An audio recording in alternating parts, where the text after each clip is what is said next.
যেমনটা আমরা লস এঞ্জেলসে দেখছি, সম্পূর্ণ ভিন্ন ধরনের একটা আল্লাহ সুবহানাহু ওয়া তাআলার আযাব, যা অতীতে আল্লাহ সুবহানাহু ওয়া তাআলা কোনো জাতির ক্ষেত্রে প্রয়োগ করেননি। সুতরাং যে কোনো মুহূর্তে যে কোনো ধরনের আযাব এবং গজবের আমরা শিকার হতে পারি। এবার আমরা দেখি আল্লাহ সুবহানাহু ওয়া তাআলা সামুদ জাতিকে কিভাবে ধ্বংস করেছেন। সামুদ জাতিকে ধ্বংস করার ক্ষেত্রে শুধু একটি বিষয় উল্লেখ করা হয়েছে, সেটা হচ্ছে প্রচন্ড বিকট আওয়াজ, আর কিছু না। প্রচন্ড বিকট আওয়াজ। ওয়া আখাযাল্লাযীনা যালামুস সাইহাতা ফাআসবাহু ফি দিয়ারিহিম জাসিমিন। আর এমন বিকট আওয়াজ, যে বিকট আওয়াজে তারা যে জায়গায় ছিল সেই জায়গায় স্থির অবস্থায় পৃথিবী থেকে বিদায় নিয়েছে। পুরো একটা শহর, পুরো একটা গ্রাম, পুরো একটা এলাকা স্থির অবস্থায় বিদায় নিয়েছে। সামুদ জাতির কথা বলতে গিয়ে আল্লাহ সুবহানাহু ওয়া তাআলা বলছেন, ওয়া ইলা সামুদ আখাহুম সালেহ। আমি সামুদ জাতির নিকটে নবী পাঠিয়েছিলাম সালেহকে। তাহলে আদ জাতির নিকট নবী পাঠালেন হুদকে। আর লূত আলাইহিস সালাতু ওয়াস সালামের সম্প্রদায়ের নিকট নবী পাঠালেন লূত আলাইহিস সালাতু ওয়াস সালামকে। আর নূহ আলাইহিস সালাতু ওয়াস সালামের সম্প্রদায়ের নিকট নবী পাঠালেন নূহ আলাইহিস সালাতু ওয়াস সালামকে। আদের নিকট নবী পাঠালেন হুদকে। আর সামুদের নিকট নবী পাঠালেন সালেহকে। সালেহ তাদের বলল, ইয়া কওমি ইবুদুল্লাহ, হে আমার জাতি, তোমরা আল্লাহর ইবাদত করো। মা লাকুম মিন ইলাহিন গায়রু, আল্লাহ ব্যতীত ইবাদতের যোগ্য কোনো ইলাহ নেই। ক্বাদ জাআতকুম বাইয়িনাতুম মির রাব্বিকুম হাযিহি নাকাতুল্লাহি লাকুম আয়া, আল্লাহর নিদর্শন হিসেবে আমি একটি উটনি নিয়ে এসেছি। ফাযারুহা, উটনি, ফাযারুহা তাকুলু ফি আরদিল্লাহ, তোমরা এই উটনিকে কষ্ট দিও না, বাধা দিও না, আল্লাহর জমিনে তাকে চড়তে দাও। ওয়ালা তামাসসুহা বিসু, তাকে কষ্টের উদ্দেশ্যে আঘাত করিও না। ফায়াখুযাকুম আযাবুন আলীম, যদি তোমরা করো তোমাদের উপর আল্লাহর কঠোর ভয়ঙ্কর আযাব ও শাস্তি আসবে। ওয়া ইলা মাদিয়ানা আখাহুম শুআইব, আর মাদিয়ানবাসীর নিকটে আল্লাহ সুবহানাহু ওয়া তাআলা নবী হিসেবে পাঠিয়েছেন শুআইবকে। ইয়া কওমি ইবুদুল্লাহ ওয়ারজুল ইয়াউমাল আখির ওয়া লা তা'সাউ ফিল আরদি মুফসিদিন, হে আমার কওম, তোমরা পরকালের চিন্তা করো। ওয়া লা তা'সাউ ফিল আরদি মুফসিদিন, আর পৃথিবীতে ফিতনা এবং ফাসাদ সৃষ্টি করিও না। ক্বালা হাযিহি নাকাতুন লাহা শিরবুন ওয়া লাকুম শিরবু ইয়াউমিন মা'লুম, আর আল্লাহর নিদর্শনে উটনিকে তোমরা কষ্ট দিও না, ক্ষতিগ্রস্ত করিও না। আয়াতুল্লাহ, আল্লাহর নিদর্শন। তাকুলু ফি আরদিল্লাহ, আল্লাহর জমিনে খাবে। ওয়ালা তামাসসুহা বিসু, তাকে কষ্ট দিয়ে তোমরা স্পর্শ করিও না। সম্মানিত উপস্থিতি, কিন্তু তারা অহংকার বশত ফাআকারুন নাকা ওয়া আতাউ আন আমরি রাব্বিহা ওয়া ক্বালু ইয়া সালিহু ইতিনা বিমা তাইদুনা ইন কুনতা মিনাল মুরসালিন, তারা উটনির পা কেটে দিল। ওয়া আতাউ আন আমরি রাব্বিহিম, আল্লাহর আদেশকে অমান্য করল। আর সালেহকে লক্ষ্য করে বলল, সালেহ, কোন আযাবের ভয় তুমি আমাদেরকে দেখাচ্ছিলে, সে আযাব নিয়ে আসো। তোমার আল্লাহর নিদর্শন উটনির পা কেটে দিয়েছে। ইতিনা বিমা তাইদুনা ইন কুনতা মিনাল মুরসালিন, যদি তুমি সত্যি নবী হও তাহলে সে আযাব নিয়ে আসো। ফাআকারুহা ফাআসবাহু নাদিমিন, তারা এই উটনির পা কেটে দিল। আল্লাহ বিভিন্ন আয়াতে বিভিন্নভাবে এই কথা তুলে ধরেছেন। তারপরে তাদেরকে ধ্বংসের বিষয় বর্ণনা করতে গিয়ে আল্লাহ সুবহানাহু ওয়া তাআলা বলছেন, ফাইন আ'রাদু ফাকুল আনযারতুকুম সা'iকাতান মিথলা সা'iকাতি আদিন ওয়া সামুদ ওয়া আম্মা সামুদ ফাহাদাইনাহুম ফাস্তাহাব্বুল আমা আলাল হুদা ফাআখাযাতহুম সা'iকাতুল আযাবিল হুন। সামুদ জাতিকে বিকট আওয়াজ দিয়ে আমি ধ্বংস করে দিয়েছি। فأما ثمود فأهلكوا بالطاغية فكذبوه فعقروها فدمدم عليهم ربهم بذنبهم فسواها। সামুদ জাতি অহংকার করল, আল্লাহর নিদর্শনকে অপমান করল, আল্লাহর নিদর্শনের পা কেটে দিল। ফাদামদামা আলাইহিম রাব্বুহুম বিযামবিহিম ফাসাওয়াহা, আল্লাহ বিকট আওয়াজ দিয়ে তাদেরকে পৃথিবী থেকে এমন ভাবে মিটিয়ে দিলেন, কি ছোট, কি বড়, কি বয়স্ক, কি শিশু, কেউ বাঁচল না। দামদামা আলাইহিম রাব্বুহুম, সবাইকে আল্লাহ সুবহানাহু ওয়া তাআলা সমূলে নিঃশেষ করে দিলেন। ওয়া আখাযাল্লাযীনা যালামুস সাইহাতা ফাআসবাহু ফি দিয়ারিহিম জাসিমিন। সামুদ সম্প্রদায় যখন তাদের বাড়িতে ছিল, তাদের বাড়িতে ঘুমন্ত থাকা অবস্থায়, আরামে বিশ্রামে থাকা অবস্থায় বিকট আওয়াজ তাদেরকে এমনভাবে গ্রাস করলো। ফাআসবাহু ফি দিয়ারিহিম জাসিমিন, তারা নিজ নিজ বাড়িতে মূর্তির মতো, ফ্রিজারের মতো, যেভাবে নিজ নিজ জায়গায় মানুষ দাঁড়িয়ে থাকে, নড়াচড়া করতে পারে না, এইভাবে তারা সকাল করলো মৃত অবস্থায়, নড়াচড়া ছাড়া অবস্থায়, স্থির অবস্থায়। ফাআখাযাতহুমুর রাজফাতু ফাআসবাহু ফি দারিহিম জাসিমিন, ভয়ঙ্কর বিকট আওয়াজ তাদেরকে ধ্বংস করে দিয়েছে। সম্মানিত উপস্থিতি, আর মাদিয়ানবাসীর নিকটে আল্লাহ সুবহানাহু ওয়া তাআলা শুআয়ব আলাইহিস সালাতু ওয়াস সালামকে পাঠিয়েছিলেন। আল্লাহ বলেন, ওয়া ইলা মাদিয়ানা আখাহুম শুআয়ব, আর আমি মাদিয়ানবাসীর নিকটে শুআয়বকে পাঠিয়েছিলাম। ক্বালা ইয়া কওমি ইবুদুল্লাহ মা লাকুম মিন ইলাহিন গায়রুহু, শুআয়ব তার কওমকে বলল, হে আমার কওম, তোমরা আল্লাহ ব্যতীত আর কারো ইবাদত করিও না, আল্লাহ ব্যতীত কোনো কিছু ইবাদতের যোগ্য নয়। ফাআউফুল কাইলা ওয়াল মিজান, তোমরা ওজনে কম দিও না, মানুষকে মাপে এবং ওজনে ঠিকমতো বুঝিয়ে দাও। ওয়ালা তাবখাসুন নাস আশিয়াআহুম, মানুষের উপর জুলুম করিও না। ওয়ালা তুফসিদু ফিল আরজ, পৃথিবীতে ফাসাদ সৃষ্টি করিও না। যালিকুম খায়রুল লাকুম ইন কুনতুম মুমিনিন, এটি তোমাদের জন্য কল্যাণ করা হবে যদি তোমরা মুমিন হয়ে থাকো। কিন্তু মাদিয়ানবাসীও শুআয়ব আলাইহিস সালাতু ওয়াস সালামের কথাকে অস্বীকার করলো এবং তাদেরকে আল্লাহ সুবহানাহু ওয়া তাআলা ভয়ঙ্কর আযাব দিয়ে ধ্বংস করে দিলেন। তাহলে ধারাবাহিক আমরা কয়েকটা কওমের ধ্বংসের কথা পবিত্র কোরআন থেকে তুলে ধরলাম। নূহ আলাইহিস সালামের কওমকে আল্লাহ বন্যা দিয়ে ধ্বংস করলেন। লূত আলাইহিস সালাতু ওয়াস সালামের কওমকে আল্লাহ সুবহানাহু ওয়া তাআলা শহর উল্টিয়ে দিয়ে এবং অগ্নির পাথর বৃষ্টি বর্ষণ করে ধ্বংস করে দিলেন। আর আদ সম্প্রদায়ের নিকট আল্লাহ সুবহানাহু ওয়া তাআলা হুদ আলাইহিস সালাতু ওয়াস সালামকে পাঠিয়েছেন। সামুদ সম্প্রদায়ের নিকটে সালেহ আলাইহিস সালাতু ওয়াস সালামকে পাঠিয়েছেন। আর মাদিয়ানবাসীর নিকটে শুআয়ব আলাইহিস সালাতু ওয়াস সালামকে পাঠিয়েছেন। আদ সম্প্রদায়কে প্রচণ্ড বাতাস, ঠান্ডা বাতাস দিয়ে তাদেরকে ধ্বংস করে দিয়েছেন। সামুদ জাতিকে আল্লাহ সুবহানাহু ওয়া তাআলা বিকট আওয়াজ দিয়ে ধ্বংস করে দিয়েছেন। তাহলে এই প্রত্যেকটি বিবরণ প্রমাণ করে যে আল্লাহ সুবহানাহু ওয়া তাআলা যে কোনো মুহূর্তে, যে কোনো সময়, যে কোনো শহরবাসীকে, যে কোনো গ্রামবাসীকে আল্লাহ সুবহানাহু ওয়া তাআলা ধ্বংস করে দিতে পারেন। এই জন্য আল্লাহ পবিত্র কোরআন মাজিদে মানুষকে সতর্ক করে বলছেন, ওয়াকাম আহলাকনা ক্বাবলাহুম মিন কারন, হে দুনিয়ার মানুষ, তোমাদের পূর্বের কত মানুষকে আমি ধ্বংস করে দিয়েছি। হুম আশাদ্দু মিনহুম বাতশা, যারা তোমাদের চেয়ে শক্তিশালী ছিল এবং তাদের সেই জন্মভূমি, মাতৃভূমিকে উজাড় করে দিয়েছি, মানে ওখানে বসবাস করার মতো কেউ থাকে না।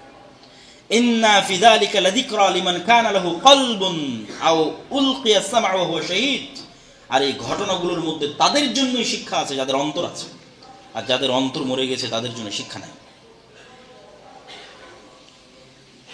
সম্মানিত উপস্থিতি, এই ঘটনাগুলো বলে আমরা যেটি বলতে চাচ্ছি যে আজকের আধুনিক বিশ্বের সবচেয়ে শক্তিশালী রাষ্ট্র আমেরিকা, আমেরিকার সবচেয়ে উন্নত শহরগুলোর একটি উন্নত শহর লস অ্যাঞ্জেলস, পৃথিবীর সকল প্রযুক্তি, সকল সামর্থ্য, সকল শক্তি যা একটা পৃথিবীর সর্বোন্নত দেশের পক্ষে থাকা সম্ভব আগুন নিভানোর জন্য, ফায়ার সার্ভিসকে যত উন্নত করলে পৃথিবীর যে কোনো আগুন নিভানো যেতে পারে, তার সকল ব্যবস্থাপনা আমেরিকার কাছে আছে।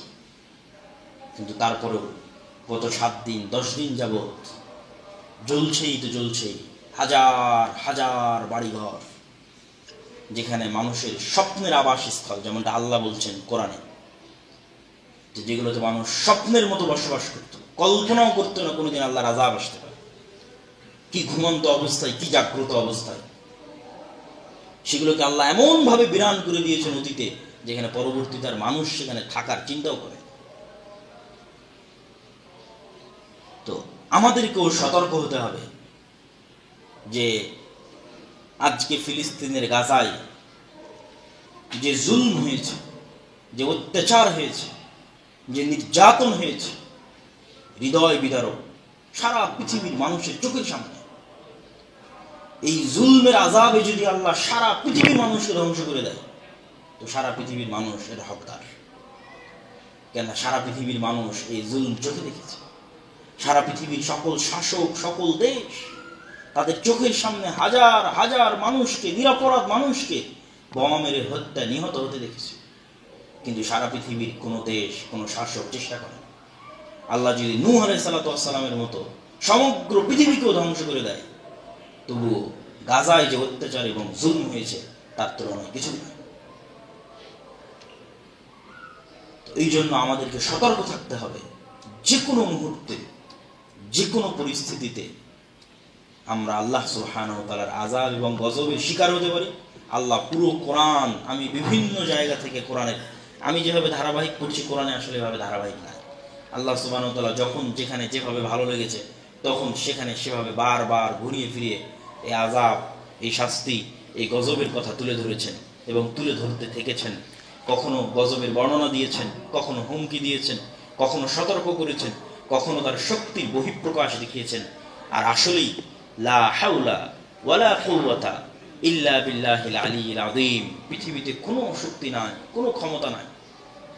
না আমেরিকার কোনো শক্তি আছে, কোনো ক্ষমতা আছে, না ইসরায়েলের কোনো শক্তি আছে, কোনো ক্ষমতা আছে, না রাশিয়ার কোনো শক্তি, কোনো ক্ষমতা আছে। লা হাওলা ওয়ালা কুওয়া, কারো কোনো শক্তি ক্ষমতা নাই ইল্লা বিল্লাহিল আলিয়্যিল আযীম, আল্লাহ সুবহানাহু ওয়া তাআলার শক্তি ছাড়া, আল্লাহ সুবহানাহু ওয়া তাআলার ক্ষমতা ছাড়া। অতএব আমাদেরকে, যারা যেখানে যে অবস্থায় আছে, এই ঘটনাগুলো চোখের সামনে দেখছি আমরা, এগুলো তো কোরআনে আল্লাহ বলছেন, আর এখন আমরা আমাদের চোখের সামনে দেখছি। বিশ্বের সবচেয়ে শক্তিশালী, সবচেয়ে উন্নত প্রযুক্তির দেশ তার সকল আগুন নিয়ন্ত্রণের চেষ্টা এবং পরিশ্রমকে কাজে লাগিয়ে আগুন নিয়ন্ত্রণ করতে পারছে না।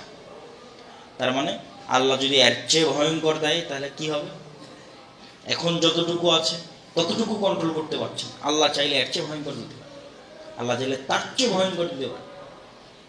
সুতরাং মানুষের কোনো কিছু নিয়ে অহংকার করা, অন্য কারো প্রতি জুলম করা এবং অন্য কোথাও জুলম হতে দেখলে বাধা না দেওয়া, প্রতিবাদ না করা, এর প্রত্যেকটাই জুলমের অংশ। আর গাজার মানুষের উপর যে জুলুম হয়েছে, এই জুলুমের ভাগিদার আমরা সবাই, এই জুলুমের অংশীদার আমরা সবাই, সারা পৃথিবীর সকল রাষ্ট্র, কান্ট্রি, সকল মুসলিম দেশ। সুতরাং আল্লাহর আযাব এবং আল্লাহর গজব যদি সবার উপর আসে, কিছুই করার নেই, আসতে পারে। নূহ আলাইহিস সালাতু ওয়াস সালামের সময় আল্লাহ বেছে কোনো কওমকে ধ্বংস করেননি, সারা পৃথিবীকে ধ্বংস করে দিয়েছে। যদিও উম্মতে মুহাম্মাদের ক্ষেত্রে রাসূলুল্লাহ সাল্লাল্লাহু আলাইহি ওয়াসাল্লাম দোয়া করেছেন যেন তার উম্মতকে আল্লাহ সুবহানাহু ওয়া তাআলা সমূলে নির্মূল না করে দেন। আল্লাহ সুবহানাহু ওয়া তাআলা এই দোয়া কবুল করেছেন। আযাব আসবে, গজব আসবে, কিন্তু সমূলে উম্মতে মুহাম্মাদীকে নির্মূল করা হবে না। তবে কখন, কোথায়, কার উপর আযাব এবং গজব আসবে তা আমরা জানি না। তবে আমাদেরকে আল্লাহর আযাব এবং গজবের ভয়ে থাকতে হবে। আল্লাহর আযাব এবং আল্লাহর গজবের ভয়ে অন্যায়কে বাধা দিতে হবে, অন্যায়কে প্রতিবাদ করতে হবে, প্রকাশ্য গুনাহকে আটকানোর চেষ্টা করতে হবে। যে কোনো প্রকাশ্য গুনাহ আল্লাহর আযাব এবং গজব আসার কারণ হতে পারে। প্রকাশ্য কনসার্ট, প্রকাশ্য গান বাজনার আয়োজন, প্রকাশ্য বেহায়াপনা, এগুলো যে কোনো প্রকাশ্য গুনাহ যা প্রকাশ্যে আল্লাহর বিধানকে লঙ্ঘন করা হয়, প্রকাশ্যে যে কোনো মানুষের উপর জুলম, অত্যাচার, অন্যায়, এগুলো সবকিছু আমাদের উপর আল্লাহর আযাব এবং গজব আসার কারণ হবে। আল্লাহ সুবহানাহু ওয়া তাআলা আমাদেরকে আল্লাহকে ভয় করার, অতীতে চলে যাওয়া যে সম্প্রদায়গুলোর কথা আল্লাহ আমাদের শিক্ষার জন্য কোরআনে উল্লেখ করেছে। আর একটা জিনিস এখান থেকে বোঝা যায় যে সকলের ক্ষেত্রে আযাবের ধরন এক নয়। কখনো আল্লাহ বন্যা দিয়েছে, কখনো ঝড় দিয়েছে, কখনো বিকট আওয়াজ দিয়েছে, কখনো আসমান থেকে আগুনের বৃষ্টি বর্ষণ করেছে। সুতরাং আমাদের জন্য যে আরো ভিন্ন কিছু হবে না সেটি কোনো গ্যারান্টি। যেমনটা আমরা লস অ্যাঞ্জেলেসে দেখছি, সম্পূর্ণ ভিন্ন ধরনের একটা আল্লাহ সুবহানাহু ওয়া তাআলার আযাব, যা অতীতে আল্লাহ সুবহানাহু ওয়া তাআলা কোনো জাতির ক্ষেত্রে প্রয়োগ করেননি। সুতরাং যে কোনো মুহূর্তে যে কোনো ধরনের আযাব এবং গজবের আমরা শিকার হতে পারি। আল্লাহ সুবহানাহু ওয়া তাআলা আমাদেরকে আল্লাহ সুবহানাহু ওয়া তাআলার আযাব এবং গজব থেকে বাঁচার তৌফিক দান করুক, আল্লাহুম্মা আমিন। যে কোনো অন্যায়কে প্রতিবাদ করার এবং নিজের দ্বারা যেন কোনো অন্যায় মানুষের প্রতি, আল্লাহর বিধানের প্রতি প্রকাশ্য কোনো লঙ্ঘন যেন আমাদের দ্বারা না হয়, আল্লাহুম্মা আমিন। আর আল্লাহ সুবহানাহু ওয়া তাআলা ফিলিস্তিনের, গাজার মুসলমানদেরকে প্রতি আল্লাহ সুবহানাহু ওয়া তাআলা রহম করুন, আল্লাহুম্মা আমিন।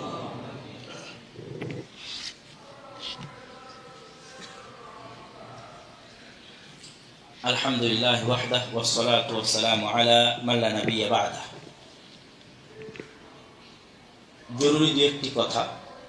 আগামী 13 ও 14 ফেব্রুয়ারি আল জামিয়া সালাফিয়া রূপগঞ্জ, নারায়ণগঞ্জ, যা আপনাদের এখান থেকে অতি নিকটে, পূর্বাচল আন্তর্জাতিক বাণিজ্য মেলা, যেখানে এখন চলমান বাণিজ্য মেলায় এমনি মানুষ প্রতিদিন যাচ্ছে, সেই বাণিজ্য মেলার সাথেই লাগানো 2-3 কিলোমিটার পিছে আর জামিয়া সালাফিয়া রূপগঞ্জ নারায়ণগঞ্জ সালাফি কনফারেন্স। এবং এবারের সালাফি কনফারেন্সে ভারত, পাকিস্তান, বাংলাদেশ, সৌদি আরব, নেপাল এই সকল দেশ থেকে আলেম ওলামা উপস্থিত থাকবে। আপনারা এটির বেশি বেশি প্রচার করত উক্ত অনুষ্ঠানে আত্মীয় স্বজন, পাড়া প্রতিবেশী, বন্ধু বান্ধব সকলকে দাওয়াত দিয়ে ফেসবুকে, ইউটিউবে, ফ্রেন্ড সার্কেলে দাওয়াত দিয়ে নিয়ে যাওয়ার চেষ্টা করবেন, বলেন ইনশাআল্লাহ। দ্বিতীয়ত, আমাদের এই দাওয়াত সেন্টার চলমান আছে। আগামী রমজানকে সামনে রেখে আমরা এই দাওয়াত সেন্টারে কিছু প্রোগ্রাম লঞ্চ করব। কোরআন শিক্ষা, দিন শিক্ষা, যেটি যেভাবে সম্ভব হবে সেগুলোতে আপনাদের যাদের অংশগ্রহণ করা সম্ভব হবে অংশগ্রহণ করবেন। পাশাপাশি আমাদের এখানে স্কুলও চলমান আছে। সর্বোপরি কোরআন ও দিন শিক্ষা বাস্তবায়নের এই যে উদ্যোগ, যা আমরা দাওয়া ইলাল্লাহ নামে সারা দেশে বাস্তবায়ন করছি, প্রায় 500-র অধিক মক্তবকে আমরা ট্রেনিং দিয়েছি আমাদের খরচে, আমাদের যাতায়াত খরচ, আমাদের থাকা খাওয়া খরচ, যার এখনও এক ব্যাচ 18তম ব্যাচের ট্রেনিং জামিয়া সালাফিয়া ডাঙ্গিপাড়া পাওয়া আছে, এতে চলতেছে। এই যে দিন শিক্ষা ছড়িয়ে দেওয়ার এই কাজ, এই কাজের সাথে যুক্ত হওয়া, নিজ নিজ এলাকার মসজিদগুলোকে সম্পৃক্ত করা, যে কোনোভাবে পরামর্শ সহ সার্বিক সহযোগিতা, এই দাওয়া সেন্টারকে সহযোগিতা, মাসিক হোক, আনুষ্ঠানিক হোক, বৈঠকই হোক, সকলভাবে আল্লাহ সুবহানাহু ওয়া তাআলা আমাদের করার তৌফিক দান করুন, আল্লাহ।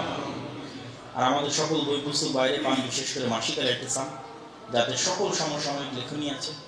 এই মাসের মাসিকাল ইতিসামে দামেস্কে যে মুসলিম উম্মার বিজয়, সিরিয়া বিজয়, যা জেরুজালেম বিজয়ের পূর্ব শর্ত, সেটির বিষয়ে আমাদের সম্পাদকীয় আছে, প্রশ্নোত্তর আছে। পত্রিকাগুলোকে মূল্যায়ন করি। আমরা সকলেই রাসূল সাল্লাল্লাহু আলাইহি ওয়াসাল্লামের প্রতি দরুদ, ইয়া আইয়ুহাল্লাযীনা আমানু সাল্লু আলাইহি ওয়া সাল্লিমু তাসলিমা। আল্লাহুম্মা সাল্লি আলা মুহাম্মাদ ওয়া আলা আলি মুহাম্মাদ